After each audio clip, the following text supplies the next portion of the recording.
लड़ाई शुरू होते ही तेज और भारी स्लेश हवा को चीरने लगते हैं। विस्फोट जैसी एनर्जी पूरे रूइंड सिटी को हिला देती है, जबकि विकोर उस विशाल प्लांट मॉन्स्टर से भिड़ रहा है और 4 आंखों वाला फ्लावर फेरी ये सब देखकर शॉक में जम गया है। अपने छिपने की जगह से बाकी स्टूडेंट्स ये फाइट अविश्वास से देखते हैं। वाइकर इतनी तेजी से मूव कर रहा है कि वो मॉन्स्टर की विशाल बेलों को आसानी से डॉज कर देता है। स्टूडेंट्स पूरी तरह कंफ्यूज्ड हैं। उन्हें समझ ही नहीं आ रहा ये किस लेवल की लड़ाई है। सिस्टम मॉन्स्टर को पहचानता है, S rank blood water plantain lily. ये अबिस की गहराइयों का नाइटमेयर मॉन्स्टर है जो खून की झीलों पर तैरता है। इसकी सिर्फ एक सीड ने कभी इंसानों को एक्सटिंक्शन के करीब पहुंचा दिया था। विकोर पूरी तरह शांत रहता है। एक जानलेवा बेल उसके चेहरे से बस कुछ इंच दूर गुजरती है, लेकिन वो हर मूवमेंट को ट्रैक कर रहा है। छिपे हुए स्टूडेंट्स हैरान हैं, उन्हें समझ नहीं आता वो हर अटैक से कैसे बच रहा है। कुछ समय पहले चर्च के अंदर वाइकर ने एक बड़ा खून से भरा सैक तैयार किया था। उसे पता था उसके अंदर की चीजें इस हंट के लिए काफी होंगी। पेंडेंट डिकराबिया भी मानता है वाइकर का ये रूथलेस और कैलकुलेटेड तरीका उस पर पूरी तरह सूट करता है। तैयारी खत्म करने के बाद विकर स्टूडेंट से लिए हुए आइटम्स चेक करता है। उसे पता चलता है ज्यादातर बॉक्सेस डेडली मिमिक्स थे और जो सेफ थे उनमें सिर्फ छोटे स्टैट कैंडीज मिले। सिस्टम एक छोटी बोन हो और ऑयल पेपर पाउच को डी रैंक आर्टिफैक्ट्स बताता है। शुरुआत में वाइकर को वो बेकार लगे थे, लेकिन जैसे ही वो सस्ता लूट चेक करता है उसका चेहरा बदल जाता है। उसे एहसास होता है उन चीजों के बीच कुछ बेहद रेयर छुपा है। उसकी हथेली में एक चमकता हुआ सिल्वर ऑर्ब है। विकोर को पुराने हीरोज की बातें याद आती हैं। ये एक हिडन आइटम है, बेहद दुर्लभ।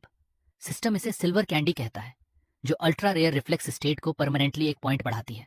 उस कैंडी को हाथ में पकड़ते ही वाइकर के चेहरे पर कॉन्फिडेंस भरी मुस्कान आ जाती है। वो सोचता है कहीं वो अपनी सारी लक बहुत जल्दी तो इस्तेमाल नहीं कर रहा, लेकिन अब वो बाहर उस एस रैंक मॉन्स्टर से लड़ने के लिए पूरी तरह तैयार है। मलबे के पीछे छिपा ग्रानोला घबराकर विकोर का नाम फुसफुसाता है। सामने क्लियरिंग में विकोर पीछे की तरफ फ्लिप मारता है और एक्रोबेट की तरह बेलों के पूरे झुंड को डोड कर देता है।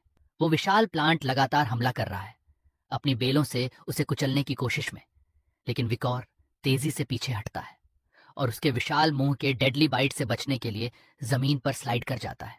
विकोर के चेहरे पर एक खतरनाक मुस्कान उभरती है। अब उसे समझ आता है पुराने हीरोज रिफ्लेक्स स्टैट को इतना क्यों चाहते थे। सिर्फ एक पॉइंट रिफ्लेक्स उसकी पूरी फाइटिंग स्टाइल बदल देता है।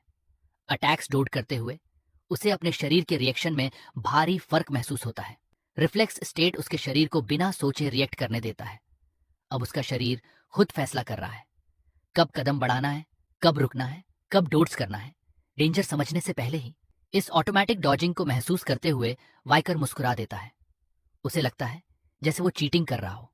टूटी दीवारों के पीछे से स्टूडेंट्स ऑ में उसे देखते हैं। वो धीरे धीरे शॉक में बातें करते हैं। उन्हें समझ नहीं आता विकोर सब कुछ कैसे डॉज कर रहा है। ऐसा लगता है जैसे वो मॉन्स्टर के अटैक्स पहले से देख सकता हो। लेकिन उसकी स्पीड के बावजूद एक स्टूडेंट आर्थर से कहता है लगातार डॉज करने से बीस्ट और ज्यादा गुस्से में आ रहा है। और जैसे ही मॉन्स्टर अपने जबड़े बंद करता है वो सोचते हैं विकोर आखिर इसे मारेगा कैसे। मौका देखकर विकर मॉन्स्टर के ऊपर ऊंची छलांग लगाता है और नीचे आते हुए अपनी रेड ऑनरा ब्लेड से लगातार पावरफुल स्लैश छोड़ता है सीधे उसके मोटे शरीर पर। लेकिन अटैक उसकी टफ स्किन पर बस स्पार्क्स निकालता है। मॉन्स्टर को कोई नुकसान नहीं होता। वाइकर समझ जाता है उसके अटैक्स में पियर्सिंग पावर कम है और उसका चेहरा गंभीर हो जाता है। मॉन्स्टर पलटवार करता है और वाइकर को पीछे हटना पड़ता है। वो टूटे पत्थरों पर स्लाइड करते हुए उसके वार से बचता है। सिस्टम उसका लेवल और नए टाइटल्स दिखाता है। स्टैट्स चेक करते हुए वाइकर समझ जाता है अभी उसकी ताकत उस टफ स्किन को काटने के लिए काफी नहीं। तभी पेंडेंट डिकराबिया बोलता है और एक जरूरी बात बताता है ये बीस्ट उन मॉन्स्टर्स से अलग है जिनसे वाइकोर अपनी पिछली जिंदगी में लड़ा था। पेंडेंट समझाता है ये प्लांट प्योर ब्रीड नहीं बल्कि उसका कमजोर मिक्सड वर्जन है। असली स्पीशीज अंडरवर्ल्ड की ब्लड लेक्स से ताकत पाती है और इसी वजह से प्योर ब्रेड मॉन्स्टर्स इससे कहीं ज्यादा विशाल और कहीं ज्यादा खतरनाक होते हैं। इस सूखी जगह में फंसे रहने की वजह से वो बीस्ट भूख और प्यास से तड़प रहा है। डेक्राबिया तुरंत विकोर को चेतावनी देता है गार्ड नीचे मत करना, भूखा एस रैंक मॉन्स्टर भी बेहद खतरनाक होता है। तभी विकोर को डीमन का असली प्लान समझ आता है। यहाँ एस रैंक मॉन्स्टर को हंट करने के लिए नहीं छोड़ा गया। ये एक इम्पॉसिबल वॉल है जो लोगों को डिस्पेयर में धकेलने के लिए बनाई गई है। डिकैरेबिया एक नया तरीका सुझाता है। अगर वो उसकी आर्मर जैसी स्किन नहीं तोड़ सकता तो उसे उसकी एक फेटल वीकनेस पर हमला करना होगा। वो वीकनेस उसके मुंह के अंदर का नरम हिस्सा है, लेकिन वो सिर्फ तभी दिखता है जब मॉन्स्टर अपना जबड़ा खोलकर शिकार निकलता है। डिकरबिया पूछता है, क्या वाइकोर इतनी छोटी ओपनिंग इस्तेमाल करने की हिम्मत रखता है? विकोर के चेहरे पर निडर मुस्कान आ जाती है। वो कॉन्फिडेंस से जवाब देता है, चर्च में पहले की गई तैयारी का मकसद ही यही था। फेरी गाइड अब विकोर के इस शांत रवैये से गुस्से में भर जाता है। उसे समझ नहीं आता, एक इंसान एस रैंक मॉन्स्टर के सामने इतना एरोगेंट कैसे हो सकता है। गुस्से में फेरी मॉन्स्टर को आदेश देता है, विकोर को पूरा निगल जाओ। अगले ही पल विशाल बीस्ट अपनी बेलें उसकी तरफ दाग देता है, लेकिन विकोर बस ऊपर देखकर हल्का मुस्कुराता है, जैसे वो पहले से तैयार हो। प्लांट अपनी बेलों को जमीन पर दे मारता है। पत्थर का फर्श टूट जाता है, धूल और चट्टानें हवा में उड़ने लगती हैं, लेकिन उन गिरते पत्थरों के बीच भी विकोर पूरी तरह शांत रहता है। वो अपना इनपेनेट्रेबल सेक्रेड रिंग एक्टिवेट करता है, सिस्टम कंफर्म करता है। उसका स्टोरेज पॉकेट मोड चालू है। स्टोरेज में हाथ डालते हुए विकोर वो खून से भरा सैक बाहर निकालता है, जिसे उसने पहले तैयार किया था। फिर पूरी ताकत से उसे मॉन्स्टर की तरफ हवा में उछाल देता है। फेरी गाइड कंफ्यूजन में उसे घूरता रह जाता है। नीचे छिपे स्टूडेंट्स भी शॉक में हैं। उन्हें समझ नहीं आता, कोई एश रैंक बीस्ट पर खून से भरा बैग क्यों फेंकेगा।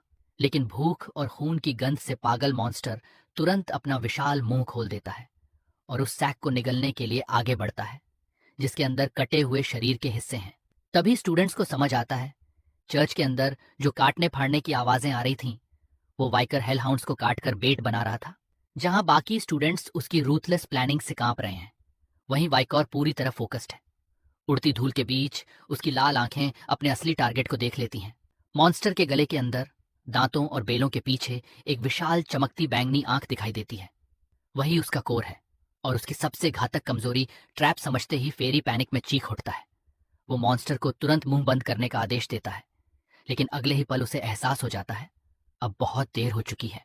चलती हुई बेलों पर तेजी से कूदते हुए विकर सीधा मॉन्स्टर के मुंह की तरफ खुद को फेंक देता है। अपनी लाल एनर्जी इकट्ठा करते हुए वो पहला बेस्करविले स्वॉर्ड स्टाइल इस्तेमाल करने की तैयारी करता है।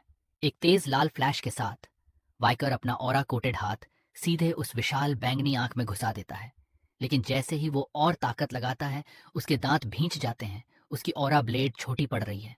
वो तुरंत प्रॉब्लम समझ जाता है। टावर उसकी पावर रिस्ट्रिक्ट कर रहा है। उसकी ऑनरा अभी काफी कमजोर है, और इसी वजह से उसकी ब्लेड उस गहरे कोर तक नहीं पहुंच पा रही। मौका गंवाना नहीं चाहता, इसलिए विकोर तुरंत खुद को अडेप्ट करता है। अपने रिंग स्टोरेज से वो 2 स्वॉर्ड्स निकालता है, डेमोनिक बाल्मुंग और विंटर स्वॉर्ड ओवल। ड्यूअल वील्डिंग उसकी स्पेशलिटी नहीं है, लेकिन उसके पास कोई और रास्ता नहीं। विकोर दोनों ब्लेड्स को क्रॉस करता है और उन्हें अपनी लाल ऑरा से ढक देता है। फिर पूरी डेडली फोकस के साथ वो चौथा बेस्करविले स्वॉर्ड स्टाइल अनलीश करता है, डी टियरिंग टूथ। अगले ही पल मॉन्स्टर के मुंह के अंदर एक विशाल लाल विस्फोट होता है। उस ड्यूअल स्वॉर्ड स्ट्राइक की ताकत मॉन्स्टर के पर्पल कोर को पूरी तरह टुकड़ों में तोड़ देती है। उसके मुंह से काला खून फट पड़ता है और पूरा कोर्टयार्ड खून की बारिश में डूब जाता है। मलबे के पीछे छिपे स्टूडेंट्स और गाइड्स भीगे हुए खड़े हैं और इस नामुमकिन दृश्य को शॉक में देख रहे हैं। जैसे ही ब्लड रेन रुकती है, वाइकर उस मरे हुए बीस्ट के ऊपर विजयी खड़ा दिखाई देता है। सिस्टम अनाउंस करता है, लेवल 1 वॉरियर विकोर पहला इंसान बन गया है जिसने इस एस रैंक मॉन्स्टर को हंट किया। और जबकि फेरी गाइड डिसबिलीफ में चीख रहा है, सिस्टम उसे इस इम्पॉसिबल अचीवमेंट के लिए रेयर रिवॉर्ड्स देना शुरू कर देता है।